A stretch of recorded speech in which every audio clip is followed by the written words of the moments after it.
और ये सीट जो है भाजपा के लिए, कहा जाए कि your party has never tested a victory here sir, now what are your hopes this time? But मैं ये जानना चाह रहा हूँ सर, बाकी जहाँ पे इलेक्शंस हो रहे हैं वहाँ पे स्टार कैंपेनर्स आते हैं भारतीय जनता पार्टी के लिए, जो बड़े नेता हैं, योगी आदित्यनाथ हों, जो फायर ब्रांड लीडर्स हैं, ऐसे कुछ कैंपेनर्स का गोवा में सर नहीं चलन। यहाँ पे लोगों को चाहिए काम, development, Vikas. Do you see yourself as the next chief minister candidate for the party? 27 साल से लोगों को यूज करके ले रहा है और खाली बिरयानी खिला रहा है और पैकेट दे रहा है और वो ठोक के ले रहा है। काम क्या है? पणजी में सर मनोहर पारीकर जी के बेटे को टिकट नहीं दिया पार्टी ने, किसी और को टिकट दिया, उसके ऊपर भी काफ़ी विवाद चल रहा है और अब वो इंडिपेंडेंट लड़ाई कर रहे हैं, Utpal Parrikar. So what's your take on that? सीटें आप लोग देख रहे हैं इस बार इलेक्शन के फाइनल में?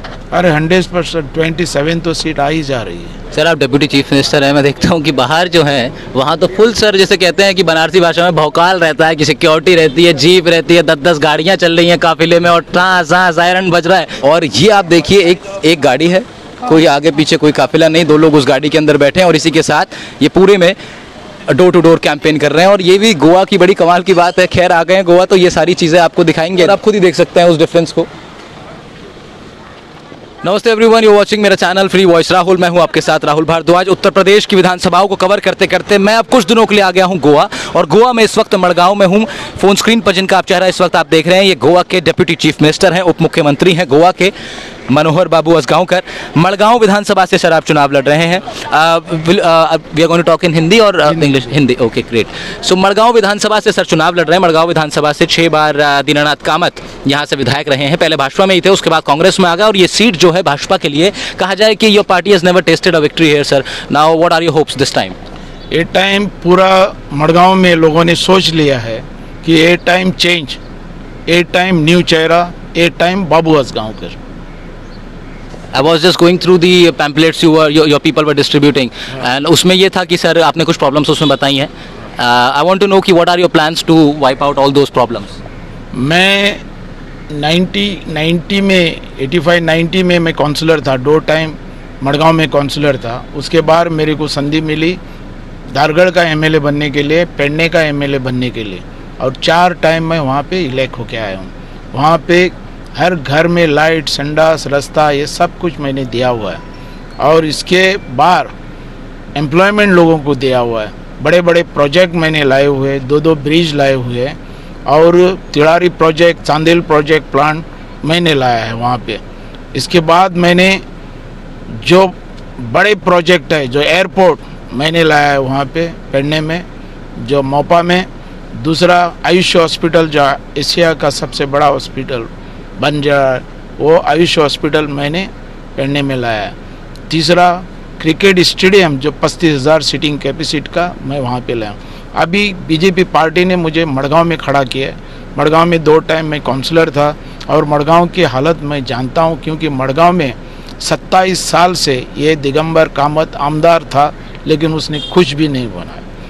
हम लोग देख रहे हैं मोती डोंगर, तुम्हारा फ़कीर बांध, मारिया बांध, दूसरा तुम्हारे आज़ाद नगरी, सरोड़े शिरोड़े, ये जो गांव है अभी के अभी वैसे है, घटारे अभी तक वहाँ रहे, नाले ऐसे है, पूरा गार्बेज। ये मड़गांव शहर एक ऐसा हुआ है कि गार्बेज उड़ाने का ठिकान हुआ है। इसलिए इसने 27 साल में मड़गांव के लिए कुछ भी नहीं किया। जो बस स्टॉप है उसी तरह है, जो पुलिस स्टेशन के सामने। अभी कदम्बा बस स्टैंड, वो भी वैसा ही है, जो इंटरनेशनल लेवल पे होना चाहिए था। बस स्टैंड भी इंटरनेशनल लेवल पे होना चाहिए था। डिस्ट्रिक्ट हॉस्पिटल बंधा हुआ है, लेकिन हमारे गवर्नमेंट ने बना हुआ था, लेकिन वहाँ पे पूरा फैसिलिटीज़ नहीं मिलता है।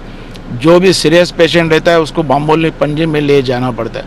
पूरे डॉक्टर, पूरा फैसिलिटीज़ वहाँ पे मिलना चाहिए। उसी तरह गार्बेज का बड़ा प्रॉब्लम है, गार्बेज प्लांट ये चलना चाहिए, और जो सोनसड़ो है उसको अपग्रेड करना चाहिए, ये होना चाहिए। सर योर पार्टी हैज़, मतलब मैं कहूँ कि बहुत भरोसा पार्टी ने अब आपके ऊपर जताया कि इस सीट को आप निकाल के लाएंगे। बट मैं ये जानना चाह रहा हूँ सर, बाकी जहाँ पे इलेक्शंस हो रहे हैं वहाँ पे स्टार कैंपेनर्स आते हैं भारतीय जनता पार्टी के लिए, जो बड़े नेता हैं, योगी आदित्यनाथ हों, जो फायर ब्रांड लीडर्स हैं, ऐसे कुछ कैंपेनर्स का गोवा में सर नहीं चलन आप लोग रखते हैं। इसका क्या कारण है? यहाँ की पॉलिटिक्स कितनी डिफरेंट है कुछ वहाँ से, जो स्टार कैंपेनर्स का यहाँ पे काम नहीं, या फिर जो लोकल कैंडिडेट्स हैं जैसे कि आप हो गए यहाँ के लिए, वो ही ज़्यादा मायने रखते हैं यहाँ के लोगों के लिए? नहीं, यहाँ पे लोगों को चाहिए काम, डेवलपमेंट, विकास।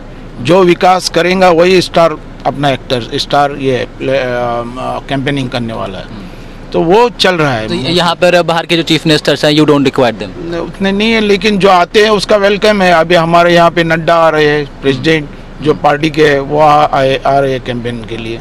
और कल 8 तारीख को उसकी बहुत बड़ी मीटिंग ही है मड़गांव में। ऐसे आते हैं, कुछ हीरो आने वाले भी हैं। हाँ।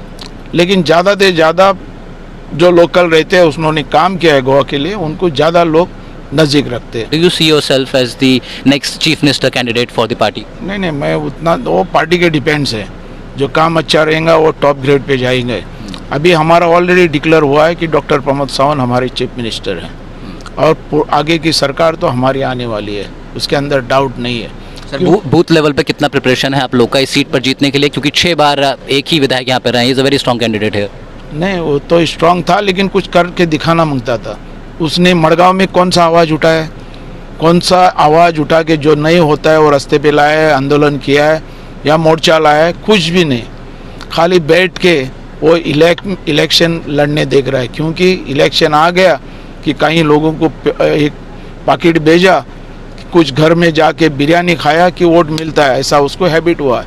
फर्स्ट टाइम उसको टफ मिला है। लोगों ने सोचा ए टाइम चेंज, ए टाइम हमको और मड़गांव शहर पीछे लेके जाने का नहीं है, आगे लेके जाने आप कैसे अपील कर रहे हैं अपने वोटर्स को? मैं देख रहा था, लेकिन अपील क्या, ये कहना होगा गोवा के अंदर जो है वोटर्स बहुत कम होते हैं, कॉन्स्टिट्यूएंसी में नॉर्थ की तरह नहीं होता है। तो यहाँ पर जो भी कैंडिडेट्स हैं, चाहे वो सर हो या कोई भी हो, आप घर डोर टू डोर जाकर के कैंपेन कर सकते हैं। टफ तो है सर थोड़ा सा? नहीं, मुझे नहीं दिखता है, क्योंकि लोगों ने यहाँ पे ऑलरेडी डिसीजन लिया है। लोगों ने डिसीजन लिया है कि ये टाइम चेंज, क्योंकि ये मड़गांव की वाट लगाए लिए, मड़गांव पूरा पीछे लेके गया है। मड़गांव में जिधर देखेंगे उधर गार्बेज है, नाले वही से वैसे है। उसने कभी नहीं बोला कि अपन मोती डोंगर का एमएलए या अपन फकीर बांध का एमएलए, ना अपन सिरोड़े का एमएलए है, ना अपन कालकोंडा का एमएलए, ना अपन खाने बांध का एमएलए। क्यों नहीं बोल रहा है? क्योंकि वहाँ पे कुछ किया ही नहीं है, इसलिए नहीं बोल रहा है। वो 27 साल से लोगों को यूज करके ले रहा है और खाली बिरयानी खिला रहा है और पैकेट दे रहा है और वो ठोक के ले रहा है। काम क्या है? काम कुछ नहीं है। हमें मड़गांव एक सुंदर और ये पवित्र स्थल एकदम आगे लेके जाने का है। और मड़गांव के लोगों ने मुझे नज़दीक किया है। मड़गांव के लोगों ने ऑलरेडी डिसाइड किया है ये बार change. So one more question and then I'll let you go. You're also a senior party leader for this state. Panaji में सर मनोहर पारीकर जी के बेटे को टिकट नहीं दिया पार्टी ने, किसी और को टिकट दिया, उसके ऊपर भी काफ़ी विवाद चल रहा है और अब वो इंडिपेंडेंट लड़ाई कर रहे हैं, Utpal Parrikar. So what's your take on that? नहीं, ऐसा नहीं। Party after all party is final decision. Party का सुनना मांगता, आगे उसका लाइफ है, आगे उसका नेतृत्व आगे जाने के लिए पार्टी के साथ रह जाता था तो अच्छा हो जाता है। लेकिन किसी का डेमोक्रेसी कंट्री है, कोई भी कुछ भी डिसीजन ले सकता है उसके ऊपर, और हम लोग हुकूमत नहीं चला सकते। लेकिन जो डिसीजन उन्होंने लिया है वो बरोबर नहीं लिया है, बस उसके ऊपर अब मुझे कमेंट्स करना नहीं है। सर आप डिप्टी चीफ मिनिस्टर हैं, मैं देखता हूँ कि बाहर जो है वहाँ तो फुल सर जैसे कहते हैं कि बनारसी भाषा में भौकाल रहता है, कि सिक्योरिटी रहती है, जीप रहती है, 10-10 गाड़ियाँ चल रही हैं काफिले में और सायरन बज रहा है।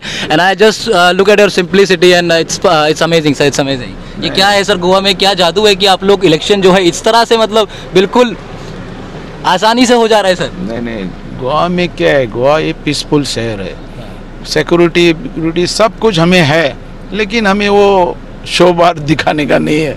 लेकिन हमें किसका डर है? जो काम करता है उसको लोग नज़दीक करता है, और काम करता है उसके पीछे लोग रहता है। काम नहीं करता है तो उसको डर रहता है। हम काम करके आए। मैंने बोला ना, मैं पढ़ने में 4 टाइम एमएलए था, 4 टाइम मंत्री था, डिप्टी चीफ मिनिस्टर था। अभी पार्टी ने मुझे यहाँ भेजा है मड़गांव में, हमारा उधर भी सीट आ रहा है, इधर भी सीट ये आ रहा है। अच्छा, 17 से लेकर अब तक कोई 3 काम ऐसे मुझे बता दीजिए सर कि जो गोवा सरकार ने ऐसे किए हों जिससे गोवा में बड़ा बदलाव आ गया हो। अरे गोवा में जो है ना, अभी सेंट्रल गवर्नमेंट हमारा है, मड़गांव में गवर्नमेंट हमारा है, आगे भी वही होने वाला। जो नहीं हुआ इतने साल से, गोवा का इलेक्शन होने के बाद जो नहीं हुआ, हो ही नहीं सकता था, वो हो गया है। आज तुम जानते रहेंगे 4 lane road, 6 lane road, 2 bridge, Mandovi bridge, Zuari bridge, जो हजारों कोटी करोड़ रुपये का काम हो रहा है, चल रहा है। कुछ हॉस्पिटल्स भी खुले हैं सर? हॉस्पिटल खुला है, हॉस्पिटल तो बड़ा खुला ऑलरेडी, जो कोविड के लिए कोई कॉलेज यूनिवर्सिटी सर गोवा के अंदर वो भी बन रहा है, उधर भी वो भी बना है। ये सब फैसिलिटी हमारे गवर्नमेंट ने किया है। कौन सा? बीजेपी पे प्रमोद सावंत ने, जो नंबर टॉप पे है। अभी जो क्या नहीं है, आप जानते हैं मैं स्पोर्ट्स मंत्री था, आज 37 जो गेम्स है उसके लिए स्टेडियम तैयार हो गए हैं पूरे। अभी नेशनल गेम हमें अलाउड नहीं है, इसीलिए IOC ने अलाउड नहीं किया, इसके लिए हम लोग नहीं कर सके ये कोविड के बारे में, नहीं तो नेशनल गेम भी होता था यहाँ पे। अच्छा, टूरिज़्म जो नेशनल इंटरनेशनल का लोग आना चाहिए, इसके लिए टूरिज़्म हम लोग कितना इम्प्रूव किया है। जो हमारा बीचेस जो है वहाँ पे फैसिलिटीज़ नहीं थी, आज बीचेस के लिए पूरी फैसिलिटीज़ हम लोग वहाँ पे लाए। कितनी सीटें आप लोग देख रहे हैं इस बार इलेक्शन के फाइनल में? अरे 100% 27 तो सीट आ ही जा रही है। हाँ। चलिए sir, I wish you very good luck sir, thank you for giving your time. बहुत अच्छा लगा आपसे बात करके sir, it was pleasure talking to deputy chief minister of a state. So this was Manohar Babu Asgaonkar, Deputy Chief Minister of Goa, who is also contesting from Madgaon Vidhan Sabha seat. ये देखते हैं seat पर क्या होगा। गोवा की politics बहुत different है north India से, उत्तर प्रदेश से। अनजिपिंग यूपी चल रहा था, अब अनजिपिंग गोवा शुरू हो गया है। ये बड़ी बात थी वैसे डिप्टी चीफ मिनिस्टर से बात करना। इस वीडियो को शेयर कीजिएगा भाइयों, लाइक कीजिएगा, इंडिपेंडेंट जर्नलिज्म को सपोर्ट कीजिएगा। बहुत शुक्रिया।